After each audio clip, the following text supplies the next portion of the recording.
This is Cicero in Catilinam, Oratio Prima, chapter 10, part 2.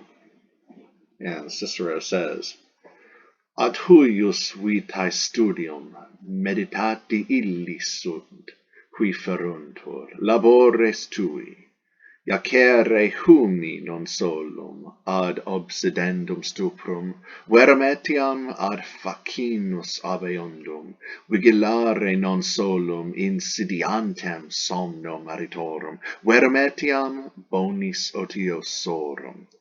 Habes ubi ostentes, tuam illam praeclaram patientiam famis, frigoris, inopiae rerum omnium, quibus te brevi tempore confectum esse senties. Tantum profecitum, cum te a consulatum repulli, ut exu potius temptare, quam consul vexare, rem publicam posses, atque ut id, quod esset a te sceleratis susceptum, latrocinium potius quam bellum nominaretur. All right, so ad huius vitae studium meditati illi sunt. So the subject, you can find it in the meditati illi sunt, those masculine plural things. Now meditor, meditor should be here. Meditor is a deponent verb. It should be translated passively instead of actively, the usual active translation of deponent verbs. So those things have been practiced.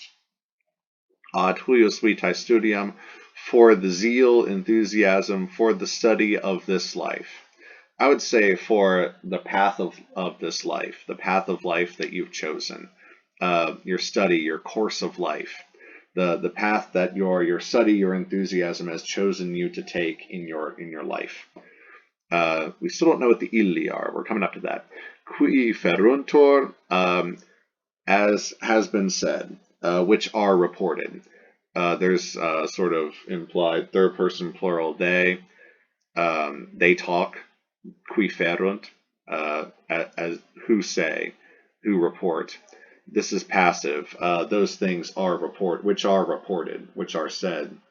And here are the things. Labores tui agrees with the illi. So those toils of yours, which are reported, all of those, all the bad things, those toils, those things you spend your time doing, which are reported, which people know about, which people talk about, have been practiced for the study, for the path of this life you've chosen. And here are the labores, the things that you do, Catiline. You iacere, humi, non solum ad obsidendum stuprum. Verum etiam, so if we have that non solum, we're probably going to have a sed or verum etiam, and there indeed it is. Let's see, so, lost my place here. Okay, iacere, which means to lie, lying. I would just translate this as the nominative gerund. He's lying humi. It's the labores that he does. What are the things that he likes to do, which are practiced? One of those things is he likes to lie, iacere. This is not iaceo, to throw. This is iaceo, iacere, second conjugation verb. Iaceo, iacere. You can hear that eo, ere. To lie humi, on the ground. Humi is the locative. Domus, humus, and rus. Humi being the locative. To lie on the ground, not only ad obsidendum, in ad plus the accusative gerund or gerundive. We have a gerundive here. That's a verbal adjective, gerundive, because we have the noun stuprum, and stuprum agrees with obsidendum in gender, number, and case. And because that word modifies a noun, obsidendum, it's an adjective, and that's what a gerundive is. So ad plus the accusative gerundive shows purpose. In order to, this means to watch out for, to keep an eye out for stuprum, for adultery. I would say an opportunity for adultery. I don't think they're keeping an eye out for adultery to happen, but they're keeping an eye out for an opportunity to commit adultery, to have sex with another person's wife. So Catiline lies on the ground. Why, I'm not exactly sure why he's lying on the ground, and I've never had anyone give a proper explanation as to why he would be iacere humi. I would imagine it has something to do with that's just where base things are, on the ground in the dirt. It's like a snake.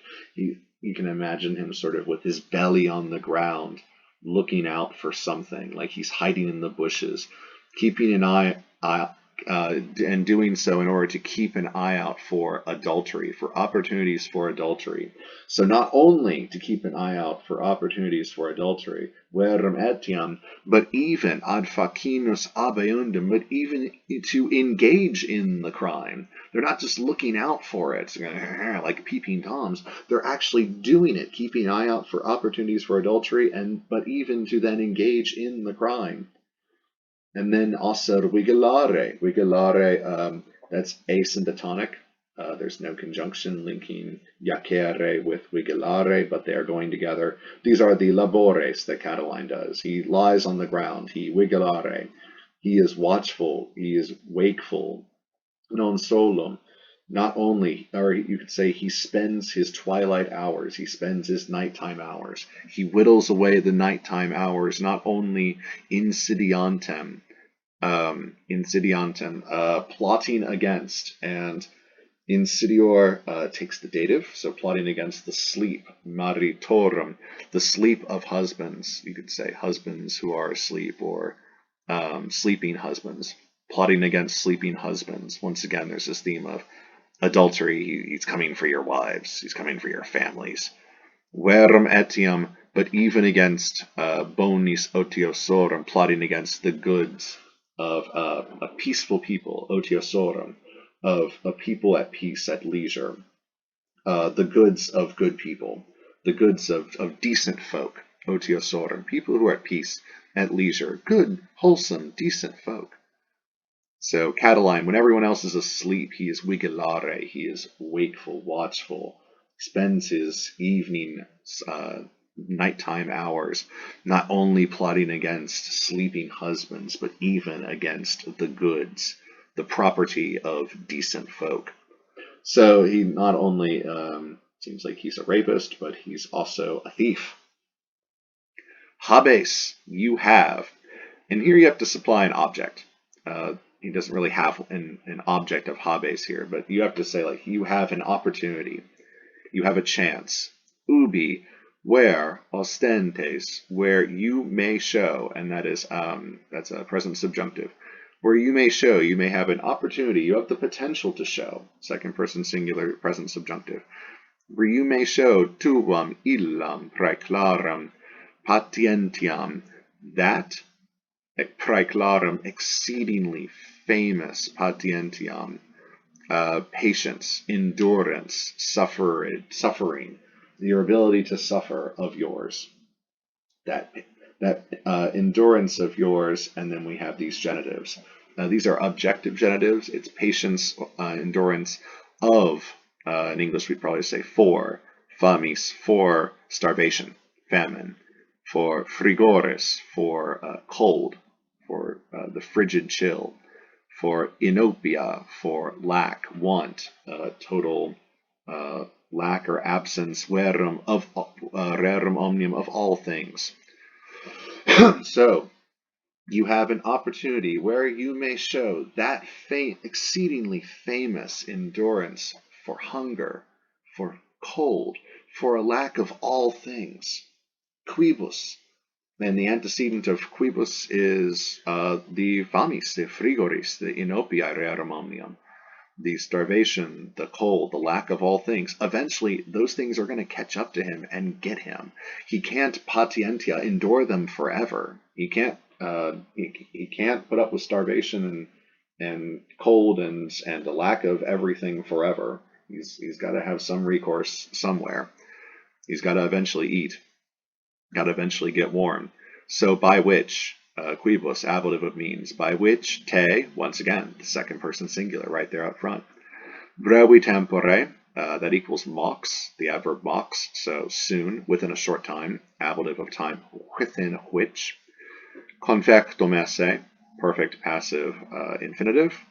Senties, so it looks like we have indirect statement here. Quibus, by which the famis, frigoris, inopiae, the starvation, the cold, the lack of all things, by which those things you will realize that te, accusative subject, you, confectum esse, have been destroyed within a short time. You will soon realize that you've been worn out by these things, quibus, by means of these things, by which you will soon realize you have been worn out. You've been destroyed. You've been defeated. Conficio, to thoroughly do or to accomplish.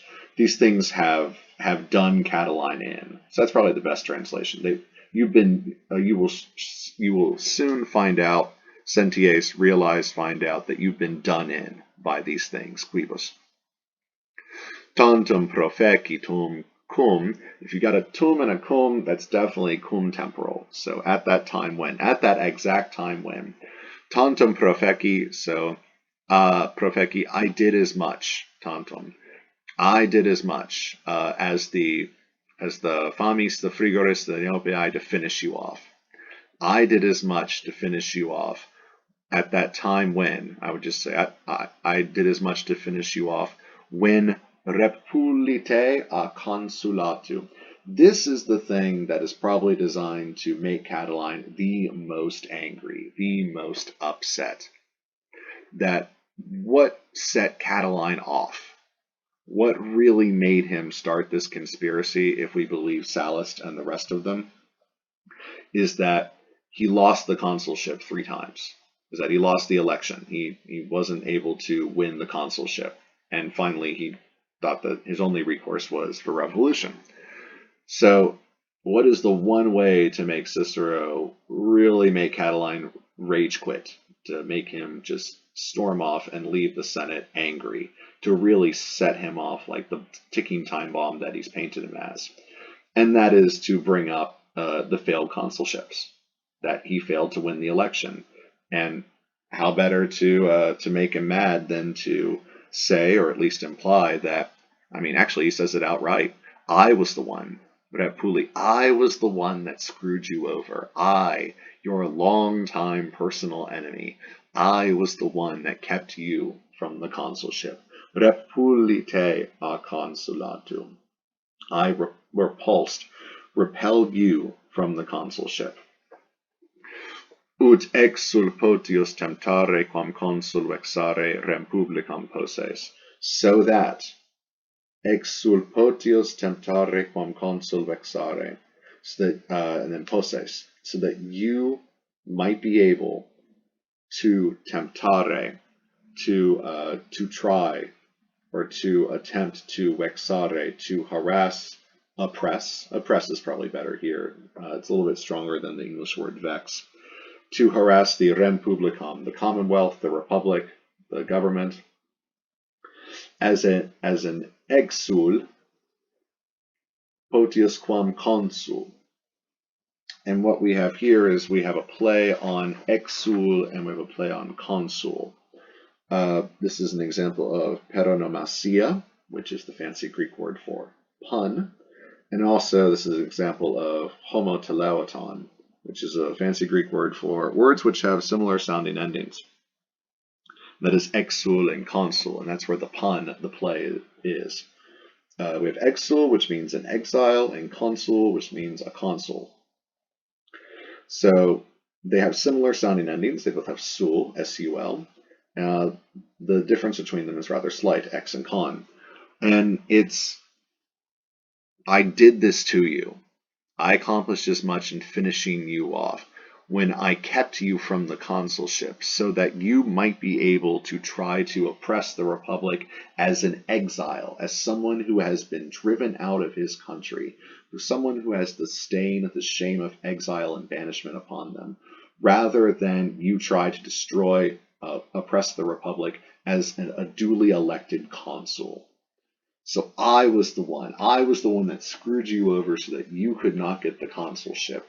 And I did it so that when you tried to destroy the republic, you did it as an outsider, as an exul. rather than as a duly elected consul, because once again, you have no friends and no one likes you.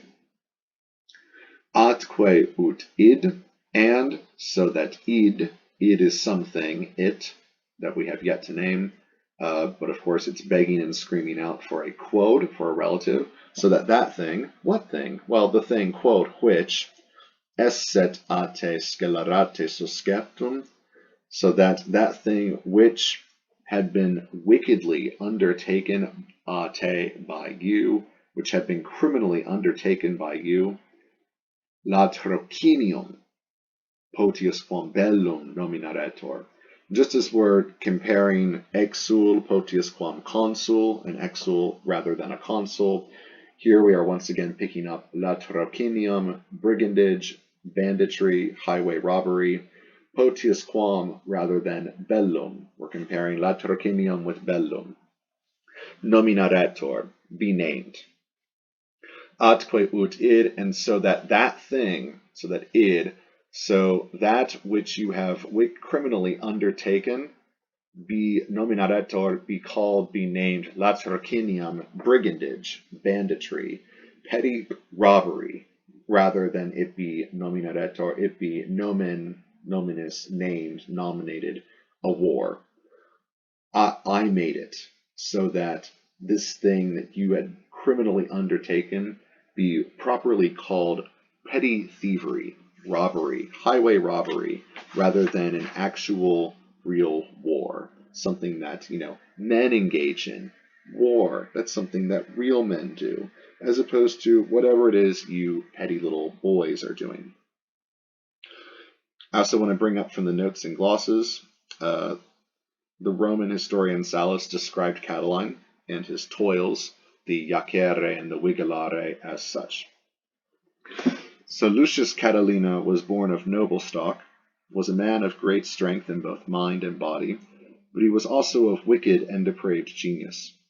From boyhood were civil war, slaughter, rapine, civil strife all welcome to him, and in those disciplines he trained as a young man. His body he endured to hunger, cold, and wakefulness beyond a degree believable to anyone. He had a reckless mind, pliable, chameleon-like. At his whim he could copy and conceal himself. For others' possessions he strove, and with his own he was lavish. He burned hot for these desires, and he had enough eloquence but less wisdom. His wasteful mind was ever and always lusting after unmeasurable, unbelievable, and altogether too lofty things. After the dictatorship of Lucius Sulla, the greatest lust had infested him, a lust of seizing the republic, and he would obtain it by any means, provided that he would win for himself a king's crown, and he held all else as if it were the cheapest wool. His fierce mind was driven ever more and more onward, day after day, because of the lack of his family fortune, the guilt, the crimes I have already mentioned, either one making him stronger in his muscles, inciting him especially were the broken morals of the citizenry, which the worst and wicked ills, opulence and greed, disharmonious to each other, had long been driving him to ruin. Very strong, powerful stuff. We are getting near the end of the speech, so imagine these attacks to really ramp up.